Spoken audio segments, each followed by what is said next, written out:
তুমি ফিরে যাও, ফাস্তাগফিরিল্লাহ, তুমি আল্লাহর কাছে ক্ষমা চাও, ওয়াতুব ইলাইহি, তুমি তওবা করো, আল্লাহ তওবা কবুল করবেন।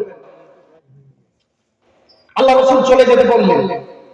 তো লোকটি কিছু দূর গেল, যাওয়ার পর আবার ঘুরে এসে আল্লাহ রাসূলকে বলছেন, আল্লাহ নবী আপনি আমাকে পবিত্র করুন। রাসূল সাল্লাল্লাহু আলাইহি ওয়াসাল্লাম করবেন না, বললেন চলে যাও, তুমি তওবা করো, তুমি আল্লাহর কাছে ক্ষমা চাও, ক্ষমা হয়ে যাবে। এই করে রাসূল সাল্লাল্লাহু আলাইহি ওয়াসাল্লাম বাক্যে বারবার মাইজ ইবনে মালিক বলছেন পবিত্র করুন, পবিত্র করুন।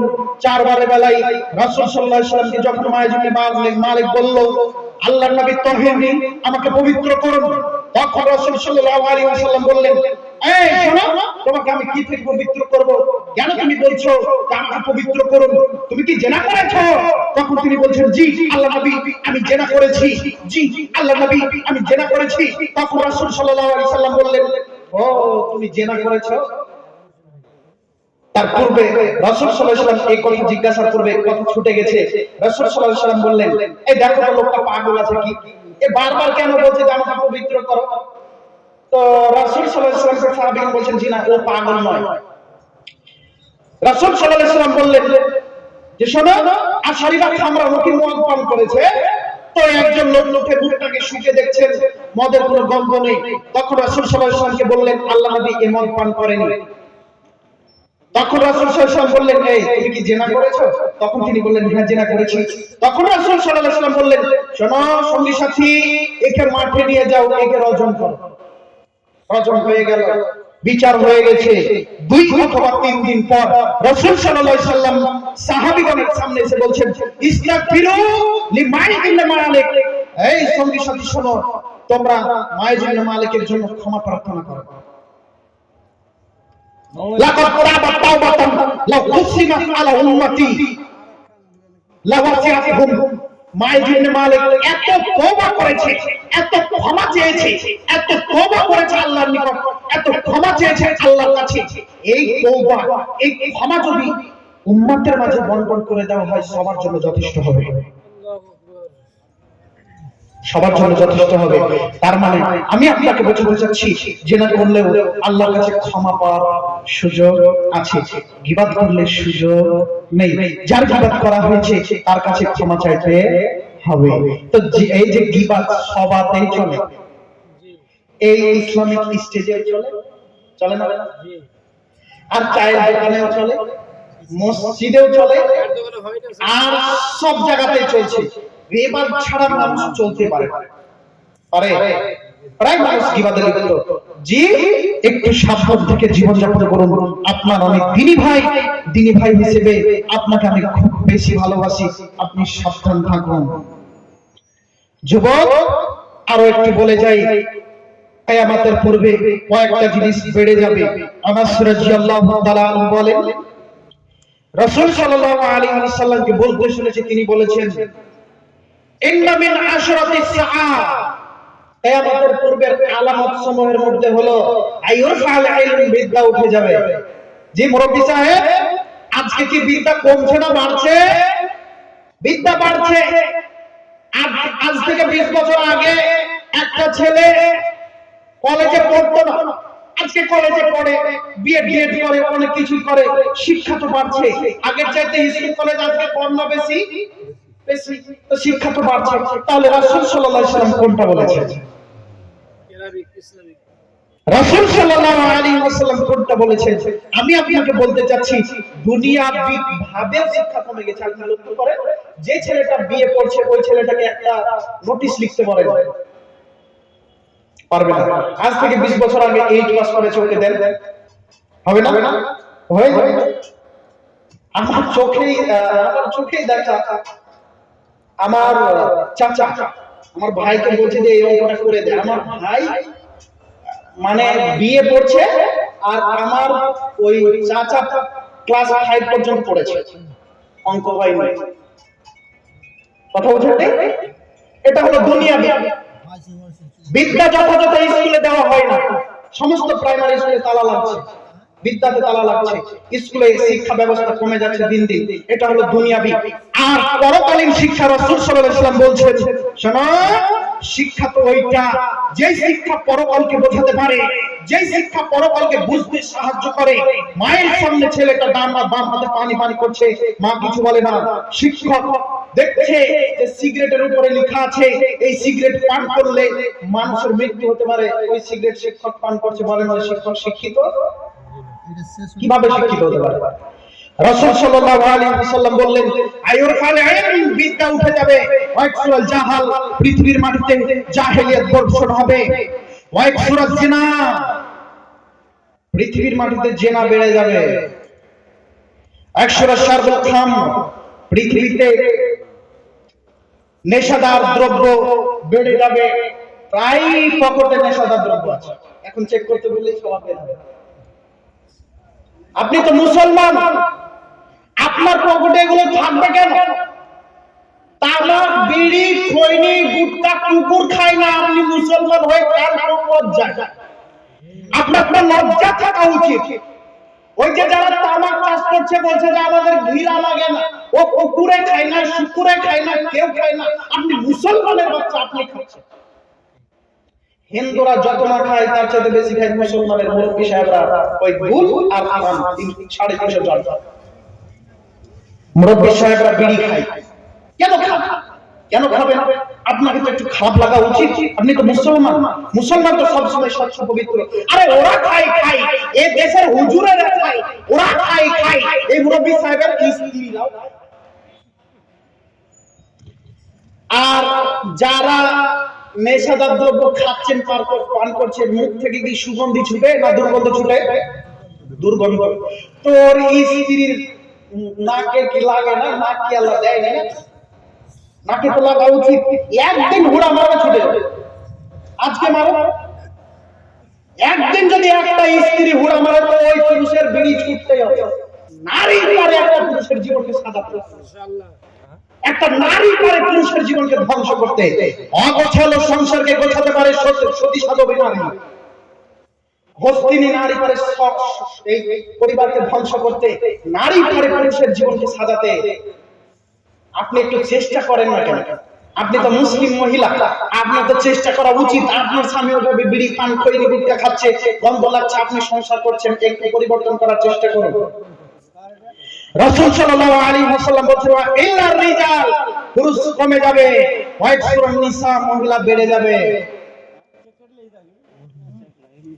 হাত্তা ইয়াকুনা লি 50 ইমরাতাল কাইমুন ওয়াহিদ, এমন কি 50 জন পুরুষের অধীনে, পুরুষের একজন পুরুষ 50 জন মহিলাকে পরিচালনা করবে।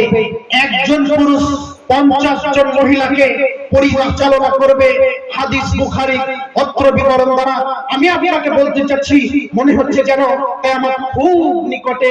কেননা মুহাম্মদ সাল্লাল্লাহু আলাইহি সাল্লাম এসেছেন মানে কিয়ামত খুব নিকটে। আজকে অনেক কিছু সমাজে দেখতে পাচ্ছি, তার মধ্যে দেখেন যেগুলো বললাম এগুলো আছে না নাই? দয়া করে আপনারা কেউ কথা বলবেন না, এদিক ওদিক তাকাবেন না।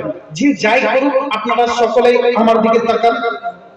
মানে কথাগুলো যেগুলো বলছি আপনাদেরকে বলছি, আমি তো গল্প কেচ্ছা কাহিনী জানিও না, বলতেও পারি না। হয়তো যারা অনলাইনে আলোচনা শ্রবণ করেছেন তারা হয়তো ভালো জানেন যে আমি কেমন বক্তব্য দিই, কেমন কথা বলি, সেভাবে নিয়ে এসেছেন। তো সেক্ষেত্রে আমি আপনাদেরকে বলতে চাচ্ছি, যেগুলো কথা বলবো এই কথাগুলো আপনাদেরকে বলছি, মানে আপনাদের সাথে এখন আমি কথা বলছি। তো মনোযোগ যদি অন্যদিকে যাই তাহলে মনে করবো কথার আমার কোনো মূল্য নেই। কাজেই আমার দিকে তাকিয়ে থাকতে হবে।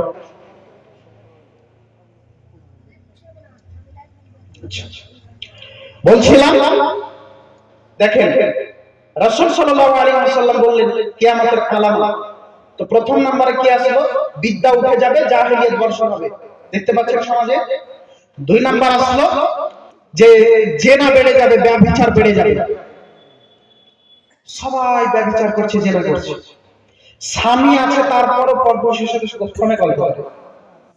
ওরা না তাই শিক্ষিত ফ্যামিলি, ওর বাপ এক ঘরে অন্য নারীর সাথে কথা বলছে, ওর মা এক ঘরে অন্য পুরুষের সাথে কথা বলছে, ওর মেয়েটা অন্য পুরুষের সাথে কথা বলছে অন্য ঘরে, ওর ছেলেটা অন্য ঘরে পুরুষের সাথে কথা বলে, একটা মেয়ের সাথে কথা বলছে। ওরা সবাই স্কুল কলেজে শিক্ষিত হয়েছে।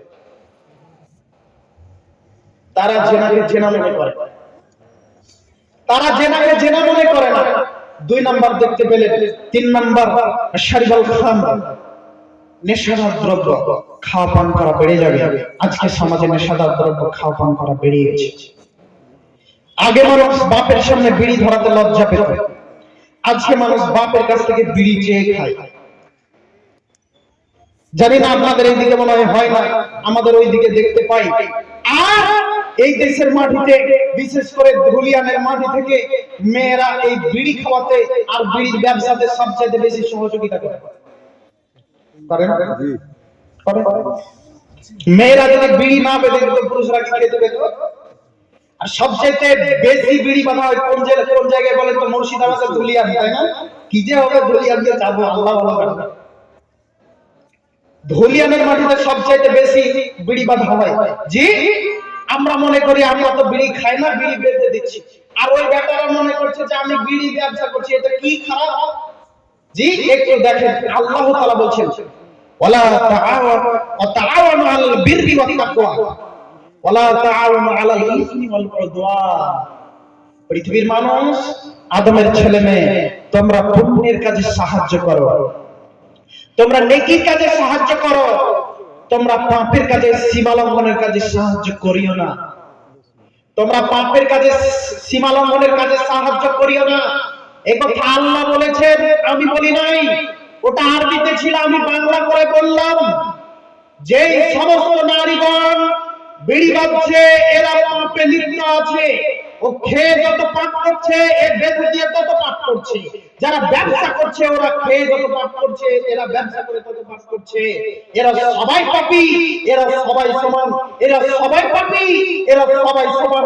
নেশাদার দ্রব্য খাওয়া পান করা যেমন পাপ, তেমন পাপ হলো নেশাদার দ্রব্য ব্যবসা করা। জি জনাব, আপনার খারাপ লাগা উচিত। বড় বড় দাড়ি আছে, বেশ কামাই করেছেন, আপনার দোকানে বিড়ি খৈনি গুটখা বিক্রি হচ্ছে। ওই বিড়ি খৈনি গুটখাকে ভেঙে ফেলতে হবে। ওই বিড়ি খৈনি গুটখা আমার দোকানে বিক্রি হতে পারে না। ওই বিড়ি খৈনি গুটখা বিক্রি করে টাকা ইনকাম করা হারাম। যোগ্য সাহেব বসে আছেন, আমি বক্তব্য পেশ করছি। যোগ্য সাহেব, যোগ্য সভাপতি সাহেব বসে আছেন, আমি বক্তব্য পেশ করছি। বক্তব্য যদি ভুল হয়, গলা চেপে ধরতে পারবেন, ক্ষমতা আছে। এখানে ফতোয়া দিয়ে গেলাম, এমন কোন মায়ের বেটা প্রমাণ করতে পারবে না ইনশাআল্লাহ জর্দা, খৈনি, গুটখা, ফেন্সিডি, বিমল বিক্রি করা হালাল, এগুলো হারাম। জি, আবু হুরায়রা রাদিয়াল্লাহু তাআলা আনহু বলেন, রাসূল সাল্লাল্লাহু আলাইহি ওয়াসাল্লাম বলেছেন, ইয়াতি আলান নাস জামানুন, এমন একটা সময় আসবে, এমন একটা সময় মানুষের কাছে আসবে, এমন একটা পরিস্থিতি মানুষের কাছে আসবে, লা ইউবালিল মারউ মা আখাযা মিনহু আমিনাল হালাল আমিনাল হারাম। মানুষ পরোয়া করবে না আমি কি উপায়ে রুজি রোজগার করলাম, এটা কি হালাল নাকি হারাম, এটা হারাম পয়সা নাকি হালাল পয়সা, এটা হারাম নাকি হালাল, মানুষ পরোয়া করবে না। জি, ওই মুরব্বি সাহেব দোকানে টিভি দেখাচ্ছে, ওই যে বেশ্যালয়, পতিতালয়ের মেয়ে নাচছে, জনগণকে দেখাচ্ছে, মনে করে যে এটা হারাম? মনে করে না। যেই মুরব্বি সাহেব বিড়ি খৈনি গুটখা বিক্রি করছে, মনে করে হারাম? যদি মনে করতো তাহলে এটা বিক্রি করতে পারতো না। জি, ওই যে গরিব মানুষ খুব কষ্ট লাগে কথা বলতে, ওই যে গরিব মানুষ খুব কষ্ট লাগে কথা বলতে, তার উপরে জি ও ওই যে ভাঙাচোরা কিনে বেড়ায়, তো আপনাদের ওইদিকে কিনে বেড়ায় না? তো দেখবেন ওর মাইকে মমতাজের গান বাজে, বাজে না বাজে, তো গান দিয়ে আকৃষ্ট করছে। এই ইনকাম হালাল, ইনকাম হারাম, কষ্ট করে ইনকাম করে। ফুচকা বিক্রেতা ডিজে বক্স বাজিয়ে ফুচকা বিক্রি করছে, ও মনে করছে যে আমার এটা হালাল। ওই বক্সকে ভেঙে ব্যবসা করতে হবে, তবে হালাল, তার আগে না। ওই যে নাপিতকে ঘর ভাড়া দিয়েছে, দাড়ি চাচ্ছে, বলেন ওটা হালাল? ওই যে কম্পিউটার লাগে ঘর ভাড়া দিয়েছেন, ওই ঘরে প্রতিদিন ডিজে বাজছে, বলেন ও মনে করে হারাম? যে বাজাচ্ছে সে মনে করে হারাম? কেউ মনে করে না। এই কথাই রাসূল সাল্লাল্লাহু আলাইহি ওয়াসাল্লাম বলছেন, এমন একটা সময় আসবে মানুষ বিবেচনা করবে না হালাল উপায়ে রুজি রোজগার করছি নাকি হারাম উপায়ে করছি। মানুষ আজকে মুসলমান হবার পরে সুদের প্রচলন করে না? সুদের প্রচলন করে। আমাদের মেয়েদেরকে বন্ধন লোভে দিয়ে দিয়েছি। আপনি কাপুরুষ, আপনার বিবাহ করার ঠিক হয়নি। আপনি কাপুরুষ, আপনার বিবাহ করার ঠিক হয়নি। ক্ষমতা যার আছে সে বিবাহ করবে।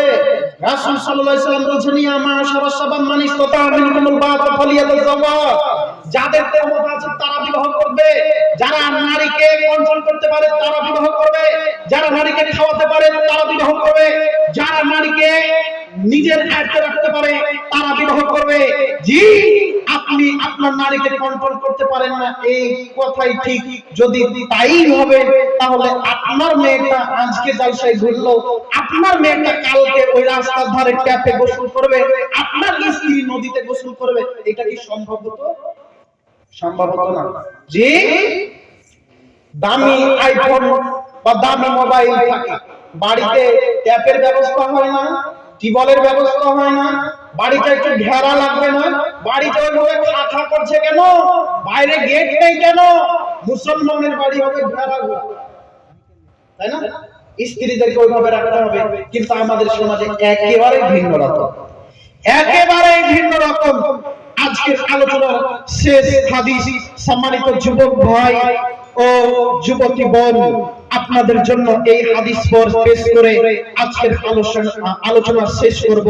উসামা ইবনে যায়েদ রাদিয়াল্লাহু তাআলা আনহু বলেন, রাসূল সাল্লাল্লাহু আলাইহি ওয়াসাল্লাম বলেছেন, মা তারাকতু বা'দি ফিতনাতান আদাররা আলা রিজাল মিনান নিসা।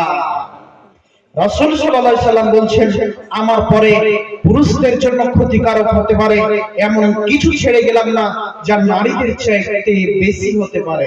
হাদিস বুখারী। একটা নারী একটা পুরুষকে যেভাবে ধ্বংস করতে পারে ওইভাবে মদ ধ্বংস করতে পারে না। কথা বলেন? একটা নারী একটা পুরুষকে যেভাবে ধ্বংস করতে পারে মদ ওইভাবে ধ্বংস করতে পারে না। একটা নারীকে একটা পুরুষ যেভাবে ধ্বংস করতে পারে তার পিতামাতা ওইভাবে ধ্বংস করতে পারে না। একটা নারী একটা পুরুষকে যেভাবে ঘানি টানাতে পারে তার পিতামাতা ওইভাবে পারে না। সবচেয়ে জানে জিগার দোষ, ওই দোষ তো পারে না ওকে ওইভাবে নষ্ট করতে পারে যেভাবে একটা নারী পারে। জি, রাস্তায় চলছেন, রাস্তায় চলতে চলতে একজন নারী যদি মিটি হাসি দেয়, ব্যাস সব শেষ। এখন ওর পিছনে পড়ে থাকবেন। নারী অতীব দামি জিনিস, নারী অতীব দামি জিনিস। এরা বাইরে কেন বুঝি না? এরা বাইরে থাকবে কেন? জি, আমারও তো স্ত্রী আছে, যদি কোনো পুরুষ একটা আঙ্গুল দেখে মনে হয় গায়ে আমার পেট্রোল ঢালিয়ে আগুন দাঁড়িয়ে দিয়েছে। আপনাদের হয় না?